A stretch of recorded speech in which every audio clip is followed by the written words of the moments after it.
আমাদের মেয়েদের জীবনটা কেমন অদ্ভুত, তাই না?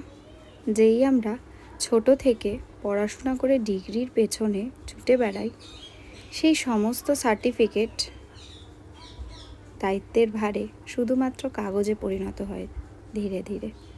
নিজেদের পড়াশোনা, নিজেদের কেরিয়ার কেমন যেন নিভে যায় না সন্তানের ভবিষ্যৎ উজ্জ্বল করতে করতে। কখনো কখনো না, এই যেই সমস্ত মায়েরা 9 to 5 চাকরি করে সমস্ত কিছু ব্যালেন্স করে, তাদের দেখে না খুব লোভ হয় চাকরি করব। তারপরেই যখন সন্তানের মায়া ভরা ডাকটা শুনি সারা দিন, যার আমাকে ছাড়া চলে না, এমনকি ঘুমানোর সময় যে আমার হাতে ছাড়া ঘুমাতে পারে না, এই সমস্ত কিছু চিন্তা করে আবার আমরা বাস্তবে ফিরে আসি। সত্যি আমরা মায়েরা খুব অদ্ভুত, তাই না?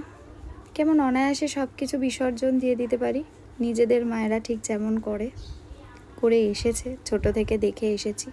তখন ভাবতাম, ইস, মায়ের কোনো শখ নেই। সত্যি মা হলে না অনেক কিছু বিসর্জন দিতে হয়, এটা নিজে মা হওয়ার পর হাড়ে হাড়ে টের পাচ্ছি। সব সময় আমরা মায়েরা চাই নিজেদের সন্তান ভালো রাখুক, তাতে নিজের একটু আধটু জিনিস স্যাক্রিফাইস হলেও বা কী আছে, সন্তান যেন ভালো থাকে। তাই এইটুকুই ছিল, ব্যাস।